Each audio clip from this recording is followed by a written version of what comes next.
Washington approach, Pinnacle 452. We have the airport in sight. Pinnacle 452, Washington approach, cleared visual approach, runway 34 right. Contact Washington Tower 119.0. Good day. Pinnacle 452, cleared visual 34 right. Washington approach, November 26124, approaching the mall. Citation 26124, Washington approach, traffic 1 o'clock, 5 miles westbound, Boeing 757 descending through 5,000 for runway 34 right. Do you have that traffic in sight? Did he say 757? Yeah, there it is. Oh. Affirmative, Washington. I have the 757 in sight. Citation 124, you're 4 miles behind the Boeing 757, caution wake turbulence. Follow that traffic, cleared visual approach, runway 34 right. Contact Washington Tower 119.0. Pinnacle 452, can you accept 34 left, following traffic 34 right? Roger, Washington 34 left, no problem.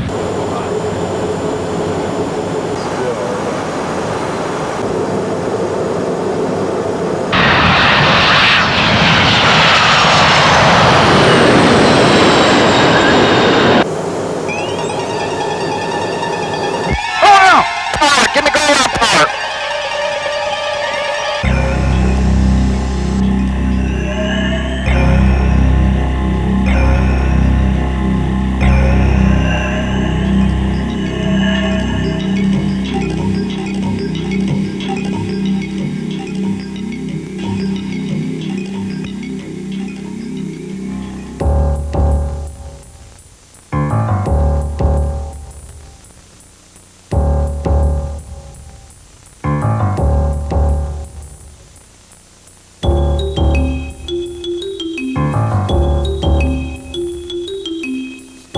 The introduction of wide-body airplanes in the 70s was instrumental in satisfying the public's desire for traveling. In order to safely avoid the wake turbulence associated with these aircraft, separation standards were developed that established aircraft weight categories and distances. At that time, aircraft were easily categorized: wide bodies, B727, B737, DC-9, and others. As the aircraft within the categories increased in number and size, the potential for wake turbulence encounters increased as well.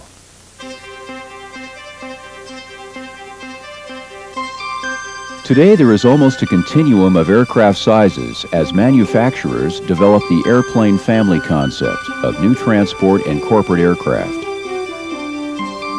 Airports of various sizes are handling increased air traffic that includes everything from heavy wide bodies to small business and recreational aircraft. Along with this increased mix of aircraft comes an increased concern about wake turbulence. Wake turbulence, being a natural byproduct of powered flight, is generated by the lift created by the aircraft wings and helicopter rotor systems.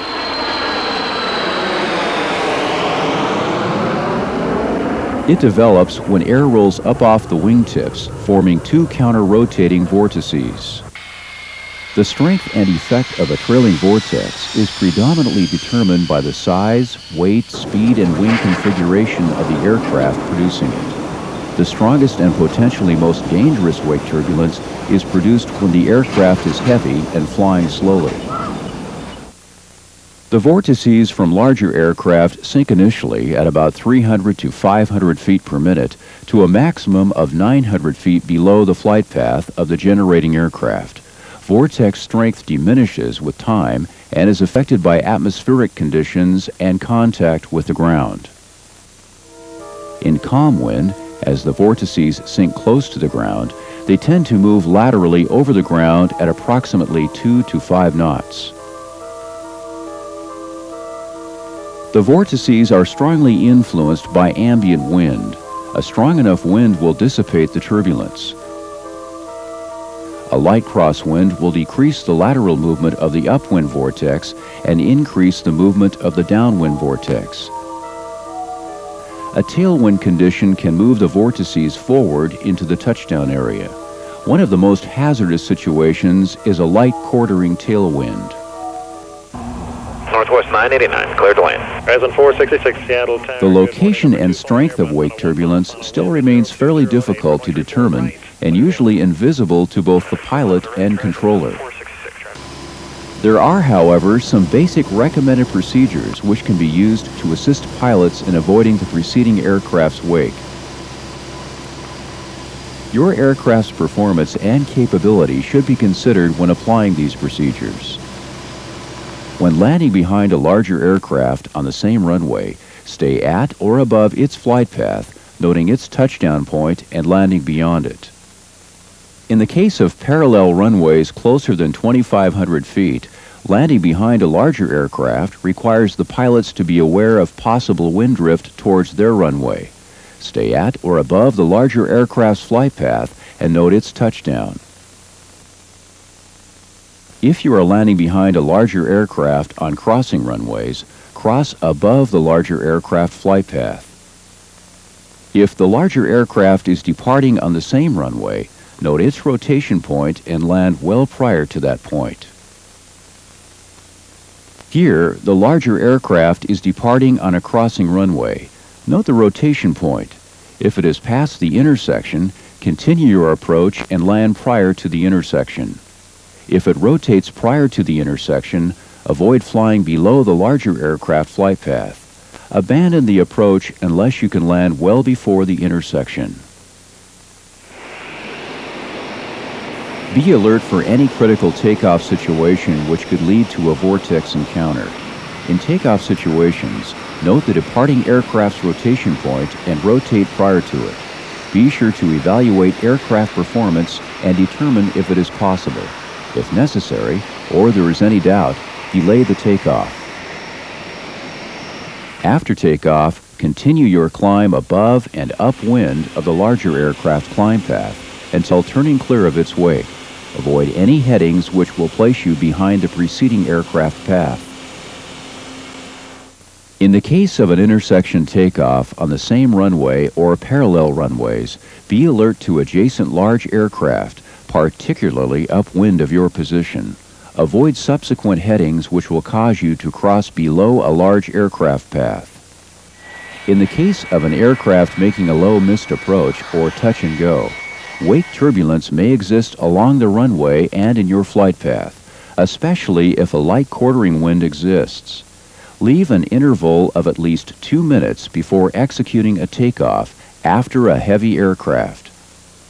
If you are en route VFR and you observe a large aircraft above on the same track, avoid the area below and behind its path by adjusting your position laterally, preferably upwind.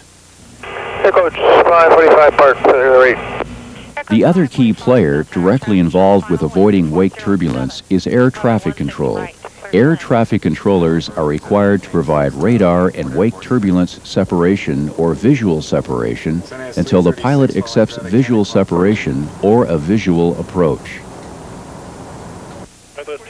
The primary considerations that affect the controller's ability to control traffic safely, orderly, and expeditiously are the types of approaches available, instrument flight rules or visual flight rules, mix of traffic, jet, propeller, or helicopter, traffic density, wake turbulence separation, and noise abatement requirements. Traffic density is the major factor in the amount of airplanes that can be safely, orderly, and expeditiously landed or departed. The busiest airports schedule takeoffs and landings based on weather conditions. Visual conditions and visual separation allow air traffic control to handle more aircraft in the traffic control system. Air traffic controllers can gain more flexibility in handling aircraft still under IFR control by clearing aircraft to maintain visual separation or a visual approach. Radar 1101, cleared mall visual approach, runway 34 left, advise when you have that traffic in sight. There are several factors a controller should consider before clearing an aircraft to maintain visual separation or for a visual approach when wake turbulence separation must be applied. An aircraft upwind from a larger aircraft is unlikely to encounter any wake turbulence. However, it is not always possible or practical to have a smaller aircraft follow a larger aircraft on the upwind side. Another consideration controllers need to make is the flight path of the preceding aircraft compared to the flight path of the following aircraft. A steep descent of larger aircraft could create a hazard for smaller aircraft following on a normal descent to the same runway. As you can see, at some time, the smaller aircraft would be below the flight path of the larger jet. When practical, air traffic controllers should advise the following aircraft of the leader's steep descent. Faster aircraft following slower aircraft can create a serious wake turbulence problem by easily getting too close. The separation distance provides time for the wake turbulence to dissipate as well as descend. Intersecting runways can also create a hazard when a small aircraft is cleared to land on a runway where the flight path will take it through the flight path of a larger aircraft that was landing or departing on a different runway. The best method for avoiding wake turbulence is both pilot and controller awareness. Controllers must know where wake turbulence could occur and how it will affect other following aircraft. Crosswinds, steep descents, different airspeeds, and crossing runways are just some of the factors controllers should consider. Pilots also have to be aware of where potential hazards exist. Sometimes giving a caution wake turbulence advisory is not enough. The pilots need to know if the aircraft they are following is on a steeper than normal descent, is flying slower than they are, or if it is landing on another runway. If there is a potential for wake turbulence hazard, the controller needs to inform the pilot of it and allow the pilots to adjust their flight paths accordingly. Conversely, it is the pilot's responsibility to keep air traffic controllers informed of flight profiles outside of the normal operation. When it's operationally beneficial, air traffic control may authorize the pilot to conduct a visual approach to an airport or to follow another aircraft in VFR weather conditions. The pilot must have the airport or the preceding aircraft in sight before the clearance is granted. The pilot is solely responsible for avoiding wake turbulence. The task of maintaining proper visual relationship with the lead aircraft in order to remain at or above its flight path becomes greater and more complicated when aircraft of different sizes and speeds approaching from various altitudes and directions are involved. Changing from an instrument approach to a visual approach and landing, when conditions permit, is routinely accomplished. The pilot's situational awareness up until the time of transition from IMC to VMC is usually limited to information received from radio communications. Sunrise 210 traffic is 12 miles east of the mall is a Boeing 757 for 34 right. Caution possible wake through. While ATC will issue information and cautionary instructions, the pilot must be prepared to determine the traffic situation and apply proper avoidance procedures. In order for pilots to avoid wake turbulence by staying on or above the flight path of the leader aircraft, trailing pilots must make some assumptions on where the leader has flown, since there is no available visual reference to indicate this. The use of visual glide slope indicators such as VASI or PAPI or instrument precision approach aids will assist in establishing and maintaining a normal approach flight path. When available to the pilot, the ILS glide slope can assist in determining the flight path of a leader aircraft. However, it is not foolproof. In fact, the leader aircraft may have flown above the glide slope for wake turbulence avoidance or other reasons. If external aids are not available and obstacles are not a factor, a descent rate of 300 feet per nautical mile traveled approximates a 3-degree flight path. The aircraft should be stabilized on a flight path as early as possible, but not later than 500 feet above the ground. One way to determine the flight path the leader aircraft has flown is to line up the leader aircraft with the anticipated or normal runway touchdown point. Visualize an extension of the line between those 2 points. This technique assumes the leader has flown a consistent flight path and is using a normal touchdown point. While following an aircraft, extending an imaginary line from your aircraft through the leader to the runway should end at the normal runway touchdown point. If it ends at a point down the runway, the trailing aircraft is probably below the flight path of the leader. If the line extension is prior to the touchdown point, as in an overrun, the trailing aircraft is probably above the leader flight path. When ILS approaches are being used in VMC, consideration may be made by the pilot of the trailing aircraft to fly at or above the ILS glide slope. This assumes the leader aircraft is positioned on the glide slope. However, this assumption is not always valid. Pilots should be cautious of leader aircraft intercepting the glide slope from above. A nose-high pitch attitude of the leader aircraft should not be used as an indicator of flight path because pitch attitudes vary among aircraft types and manufacturers. During crosswind conditions, pilots may consider flying offset on the upwind side of the localizer center line as a means of avoiding the leader's wake turbulence. This assumes the leader is flying on the localizer course. Pilots may also establish longitudinal separation from a leader aircraft so as to allow time for the wake turbulence to move or dissipate. Judging in-flight distances is not always easy to do. United 60 on that, air traffic said 10 o'clock, 4 miles northeastbound of dash. Air traffic controllers are willing to provide separation distance information to pilots. They can also provide airspeed differential between aircraft if applicable. One technique available is for the trailing pilot to start timing the leader aircraft when it or its shadow passes a recognizable geographical reference point. Radio call points can also be used for timing references. After determining the amount of time it takes for the trailing aircraft to pass over the same point, convert that time into distance. Most heavy and large aircraft produce some smoke from tires during touchdown on landing. Pilots of trailing aircraft, upon observing the smoke, can estimate their own position from touchdown as well as determining a point to land beyond. Have them all in the airport in sight for Sunday and 2. Knowing the distance from the runway to an instrument final approach fix or an available landmark can be helpful in determining relative distances. There are multiple ways to increase separation distances while following an aircraft on final approach. Several factors should be considered, however, before implementing these techniques. Aircraft performance, in-flight visibility, coordination with ATC, and other traffic in the pattern that are taking off or preparing to take off. Airspeed reduction is an obvious choice of most pilots for increasing separation, but it is usually limited to small changes because of aircraft performance or ATC restrictions. Pilots must not reduce airspeed below the aircraft's minimum safe operating speed. Be aware that recovery from an inadvertent wake turbulence encounter is more difficult at slower speeds. Performing S-turns is another way to gain separation. Flying a 360-degree turn will greatly increase the distance from the leader, but the impact on other aircraft may preclude its use.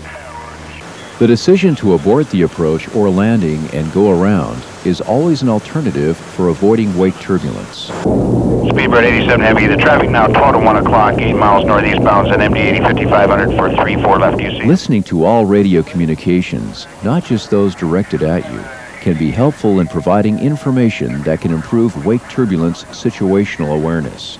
Prior to entering a visual pattern or initiating an instrument approach, radio communications between ATC and other airplanes can alert pilots on where they may fit in the landing sequence or what type aircraft they may follow.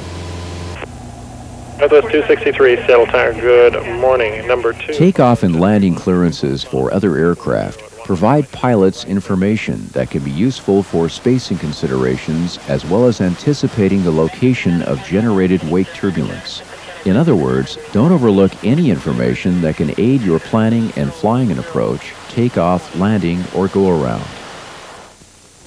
The number of aircraft continues to increase each year for reasons that reach from the desire for greater recreational use to responding to commercial requirements. As this number has increased, so has the necessary support or infrastructure. We have evolved from few pilots to many pilots, from few air traffic controllers to many air traffic controllers. This situation, coupled with high air traffic density, creates an environment that requires pilots and air traffic controllers to cooperate in order to safely and efficiently conduct flight operations. Air traffic controllers should understand that many times the pilot's situational awareness is limited to information provided by air traffic until the pilot enters visual conditions. This means initially that it may be difficult for us to visually detect whether we may be overtaking the leader aircraft or where we are relative to the leader's flight path. We as pilots can assist air traffic in several ways.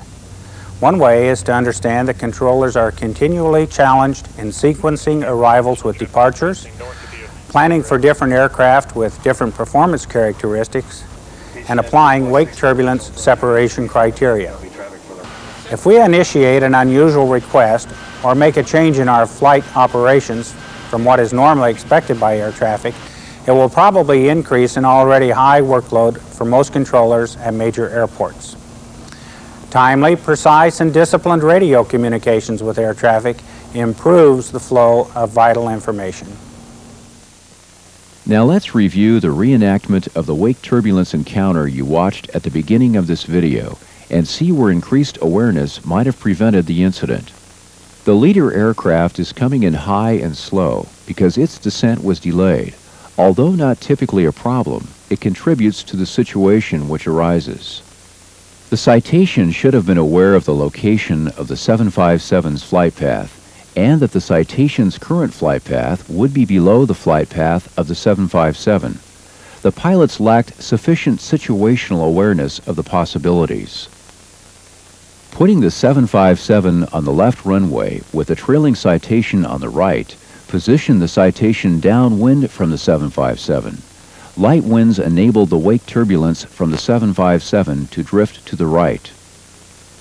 Additionally, if the controller had been aware that there was potential for reduced separation upon landing and of the 757's higher approach path, he could have warned the citation of its closure with the 757, and he could have given important information regarding the 757's flight path by advising the following aircraft that the leader aircraft was higher.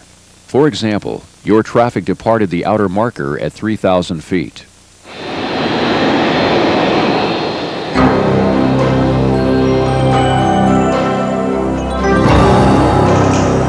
Wake turbulence is one of many factors that pilots and air traffic controllers must overcome to fly safely. It takes cooperation, awareness, and the understanding of each other's requirements to safely avoid wake turbulence.